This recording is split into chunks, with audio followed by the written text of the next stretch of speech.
Hello, everyone, and welcome to The Push with Nick and KP. We are here to recap Smackdown, which took place on Friday, February 21st. Without further ado, let's just get right into it. SmackDown kicked off with a match between Big Jim Uso and Drew McIntyre. And to my surprise, Drew McIntyre lost this match. There was discussions during the match about how Jimmy Uso has picked up momentum, and Drew being Drew, after he lost the match, um, attacked Drew and as he was walking away from the ring, said something to the sort of, "Well, he doesn't look like a winner now, does he?" As officials tried to prevent him from getting back in. Of course, you're not going to stop the Scottish Nightmare here. Or Scottish Psychopath. But regardless, it ended up Drew, the man standing on top after all was said and done. This was interesting to me. I don't know if you saw this one coming, but I didn't feel like this was the right choice.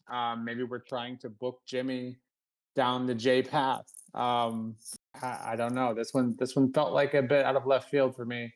But we'll see where they take it. I guess if you are, I understand, to build new talent, or to create new talent, you have to have your top guys lose. But of course, it had to be Drew McIntyre to take the loss. So curious to hear your thoughts on that here in a bit. Then we have The Miz and Carmelo Hayes, seemingly new tag team, possibly. But for tonight, they go up against R Truth and Louisiana Knight, as R Truth dubbed him. Of course, anything R Truth does is great. This was, no different. Comedic gold, to say the least. And this match ended up being, a good enough match for what it was. The Miz and Hayes ended up winning. LA Knight, of course, interference was had by Shinsuke. Um, yeah, I guess if this is the direction they're going with Carmelo and the Miz, um, it's fine. It feels like maybe there isn't somewhere else for Carmelo to be. You could maybe argue the U.S. title scene, um, but it feels like this is a bit beneath Carmelo. That being said, being with the Miz, I don't think is any, I don't think is a bad thing for him. You know, Everything Miz does usually ends up okay. So I guess we'll see where that goes. Then we have Tiffany Stratton and Charlotte Flair ends up interfering. There was a match against Candice LeRae, but I don't feel like there was much to say on that. Of course, Stratton should win. Um, a few issues with this segment. Tiffany Stratton had a few. I think she was trying to throw Candice LeRae into the ring, the barricade on the side. Um, Missed that, and then after the match, Nio ended up uh, coming in to interfere, and of course she ends up doing her move, which I blanking on the name of it, but the Annihilator, and ended up hitting that on both Trish and Tiffany, and didn't quite hit that, so that looked pretty awkward as well.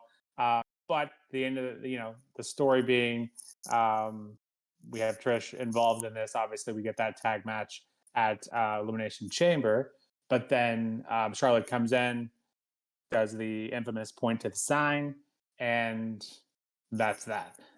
So yeah, this was, I guess, a segment. I didn't feel like there was much to be had here. I think Nia still believes that she should be in this title picture. And unfortunately, I don't know how much is going to change from this match for Elimination Chamber. I think there are other matches that, especially in the women's division, that probably should have taken place at Elimination Chamber instead. I understand it's Trish Stratus, being in Toronto, it's like it's a layup, But yeah, this one was just kind of there. Then we have The Rock and Cody Rhodes. I'm sure most of us have seen the segment at this point, but essentially he comes out. I think the biggest takeaway here is that they announced New Orleans coming back to WrestleMania in 2026. And the segment was kind of weird, but in terms of how it flowed, But the end, the takeaway from what The Rock ended up saying, I think, is very interesting. Um, be very curious to hear your thoughts on how this segment went, KP. But essentially, The Rock was saying how we've been friends basically since after Mania. Um, we've shared tequila, and our moms are friends, and all this. But then at the end, he tells Cody he's a great champion, but he wants him to be his champion. And I want more than that, though. I want your soul. Um, so you can't make this up. This is one of those segments where you show someone who's not a wrestling fan, and I don't know. Rock obviously is great, and he kind of went back and forth with the crowd, which is always great. But ask Cody, you know, give me your soul. I guess you want to do that. You have till Saturday.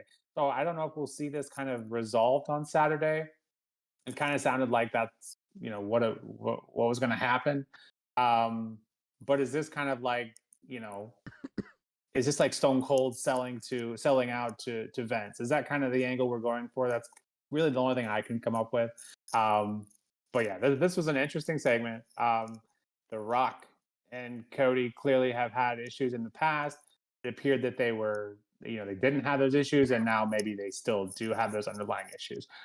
Regardless, and, where does the winner of the Elimination Chamber, where does he play into this part as well? So definitely some questions to be asked. But hey, at the end of the day, they're giving us something to look forward to and to think about. So I think that's the main takeaway there. And then we have a segment between Liv and Raquel with Naomi and Bianca. Basically, Liv and Raquel takes out Bianca, and just to continue the feud between these four and to make a statement, Raquel and Liv, the Judgment Day, standing strong here. So moving on, we get DIY versus Pretty Deadly Wait, and what? the always expanding tag division on SmackDown. DIY end up getting the win here. Or excuse me, this one's a no contest due to Street Profits intervening once again. And then on top of that, we also have MCMG come out, and you know everything ends in chaos as that He's title just doing the picture whole seems fucking to be set. doing at the moment. My only issue is with this is it seems like we've seen this, a couple times. Um, at what point we need to get something, going here? The intervening no DQs or helping one team lose in every other week seems like, or every week seems like that's going to be redundant pretty quick. And we still have 2 months to build up to this. It kind of feels like maybe this is something we could fit in at Elimination Chamber, perhaps get a match between all these teams here, or at least two of the teams. Um, I don't know. It feels like we're rushing it a little bit, and or at the same time not doing anything with it, just having Street Profits, intervene all the time. So um, yeah, I think Nick Aldis needs to put his foot down here and do something with this division. I don't know what that could be, but obviously there's issues with all teams, so we need to get something resolved there. And then on to the main event: Damian Priest, Braun Strowman against Jacob Fatu and Solo Sikoa. Um, yeah, this was a great match. I think originally this was supposed to have Cody Rhodes in it, but The Rock kind of came in. I think that was announced at the beginning of the show. The Rock says, "No, I have something to talk to you in the ring about." And obviously, we've discussed that. So it ends up being just the four. But yeah, this was a great match. Don't feel like it served a huge purpose. Um, you know, just four of the bigger stars on SmackDown at the moment. And Solo eats the pen, which obviously I don't think Jacob was going to do. I argue that the heels probably would have been the better choice to win here. Um, but Damian Priest gets the win ahead of Elimination Chamber. So there's that. Um, Yeah, and I realized I rambled and I went through the entire card, KP. So feel free to expand on those as you will.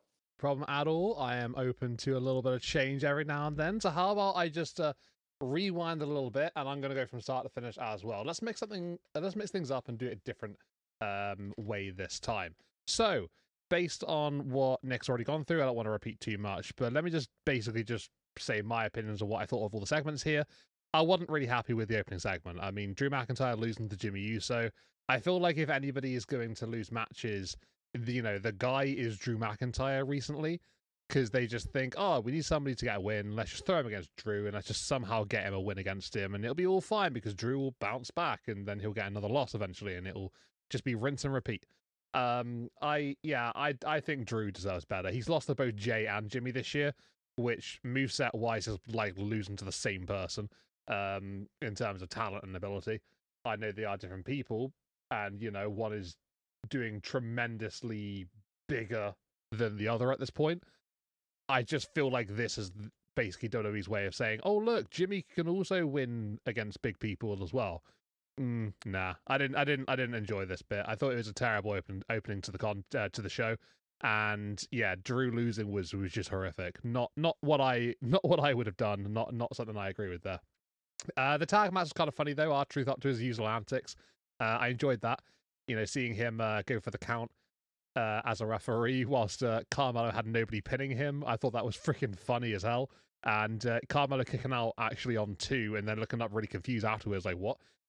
I found that quite amusing. R-Truth just continues to basically just be funny as he does best. And yeah, no, I the match served this purpose basically. So is what it is. And yeah, Mello, I agree with you, Nick. I think he probably is above this sort of situation, but hopefully this is just a little stopgap for him on the way to WrestleMania.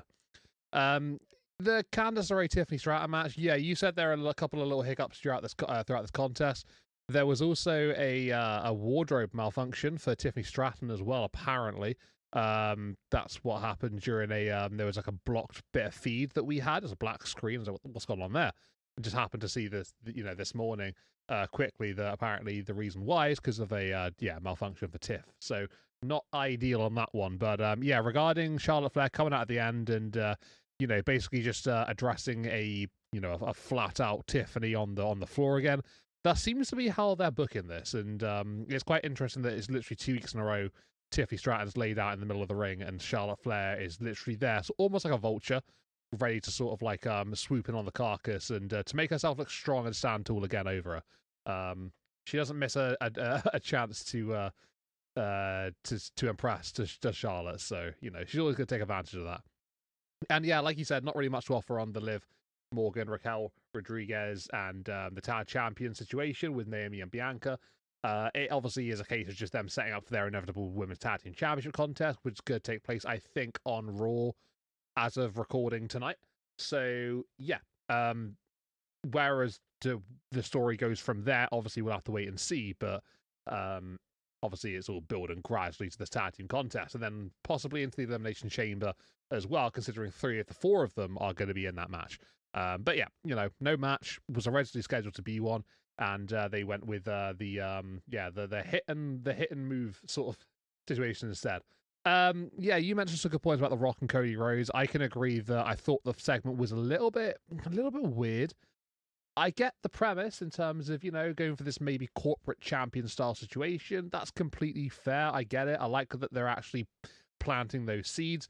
Do I think Cody's going to accept it? No, I do not. I think it's just a complete swerve and, basically trying to get people like me to be optimistic and thinking, oh, Cody could go down a different path here.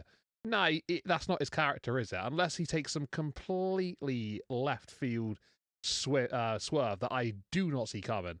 I think it's all a bit of a nothing situation. But yeah, I did find the whole premise between the two of them to be very odd. The chemistry was not there, which is strange because we've seen Cody and The Rock in the ring before, and they've been fine. They've had a nice back and forth. It's been pretty intriguing. It's been engaging.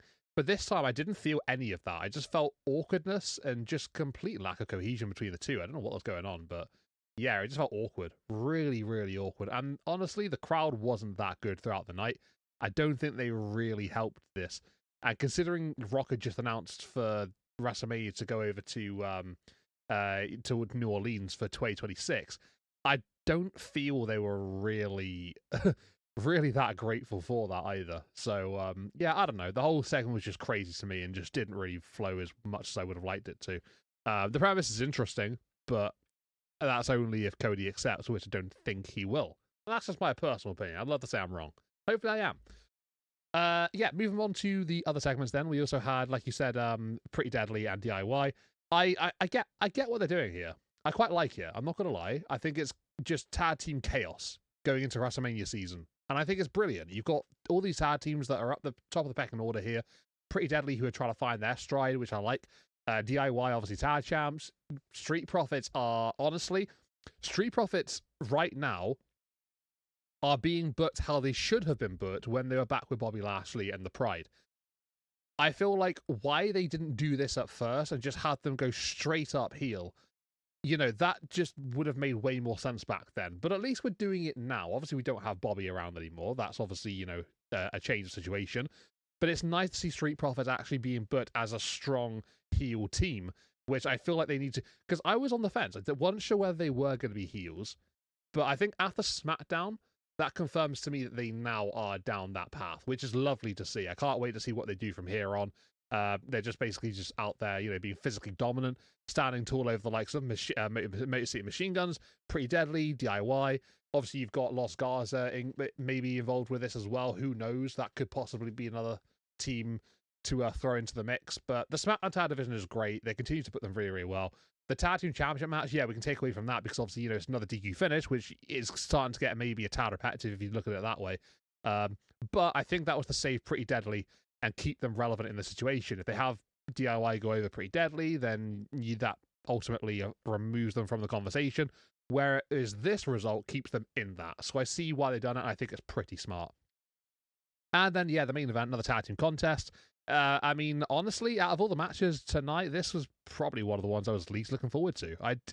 It's just a bit of a filler thing going into the chamber, isn't it, really? Obviously, you've got a little bit of a mix-up communication between Jacob Fatu and Solo Sikoa. I think that's basically the main thing to take from this, because they're not on the same page at the moment, are they? You got Solo and Jacob Fatu almost in a change of roles since the I Love You Solo, and Solo is the tribal chief. I'm doing air quotations right now. But yeah, it's yeah, I feel like that was basically all this match was used for. Damian Priest obviously going to the Elimination Chamber, as you said, it builds momentum for himself. Braun Strowman, he's just a guy to use in the situation very handily. Him being involved in all of this, being in the main event scene, he'll be happy with that ultimately after the back of the qualifier last week, which Damian Priest would win. Braun Strowman unsuccessful on that occasion. They had a bit of a confrontation earlier on the night, quite friendly but stern, assertive between the two of them. But there was no ill words between either of them. Maybe a bit of mutual respect as well. But yeah, I think probably the right winners for this one. Priest goes into the chamber, on the back of some good momentum, some good wins. And then Braun Strowman, he had a chance to, I don't know, just basically get some momentum now going into WrestleMania season, I guess, really. That's all we can really take from this. But, yeah, I don't really think I have anything else to add. I tried not to repeat anything that Nick said. I think I did repeat a few things, but nothing too crazy. But yeah, it was a good SmackDown, though. I quite enjoyed it. I thought it was pretty fun. If I had to rate this one, I'd probably give it a solid 7.5 out of 10. I think, yeah, that we are building towards the Elimination Chamber. That's obviously coming up this weekend. And I feel like we're just a little step away from that with obviously some other backstage segments that we've had as well. It is sort of like tying in nicely to it. But yeah, 7.5 out of 10. I quite enjoyed it, and it was a nice watch on my train trip home yesterday. How did you rate this one in total, Nick? What did you think? Was it as good as I said, or maybe a little bit less so? Yeah, I feel like I usually am ranking higher out of the two of us. But this one this one felt a little off, like just the overall flow of the evening. And I don't know if this Rock segment with Cody Rhodes was last minute, so maybe that kind of played a part into it. When you look at the picture, the overall picture of SmackDown, you see the issues that the women's and or lack thereof time, especially with the damage control and Bianca and Naomi. Maybe that's kind of what happened, was they weren't sure about the Rock being there. And although they did announce it, I think the same day, if not maybe the day before, if I recall correctly. But regardless, yeah, the evening felt a little off to me. This was probably this one probably is my least favorite SmackDown since the Netflix Raw. So just thinking of like in terms of the year so far, probably my least favorite. I think just the overall Drew losing to Jimmy, as we both mentioned, Carmelo being in a tag team now, and again, and I understand the point of you mentioned the tag division overall with DIY and Pretty Deadly. Um, not having a clear winner there. I think just the issue of the Street Profits coming in, intervening, and then just kind of nothing else happening, everyone going on business as usual. I think that's kind of my issue. So maybe putting like, a 4 versus 4 next week or something to get them all in the ring, or Nick Aldis maybe putting something in play to let them kind of get that out. But yeah, I agree. I think Street Profits, this is long overdue. They're vastly underrated, in my opinion. Just haven't been around. I think that's because of the issues they had with Bobby and that faction being no longer. But yeah, without going on rants there, I just think that we missed an opportunity to continue some storylines here, unfortunately. So overall, I gave this one a 6 out of 10. Maybe being a little too harsh. There were some good matches, but overall, it just felt like a bit of a filler show. Yeah, overall, we'll see what happens this week, and Raw tonight and one more SmackDown. Let's see what else they can do. Pretty big Raw tonight and pretty big NXT tomorrow as well. So yeah, we'll see if they can right the ship. Yeah, SmackDown felt like the worst of the 3 shows last week. So we'll see if they can fix all that. But yeah, this has been another episode of The Push with Nick and KP, and we'll see you next time.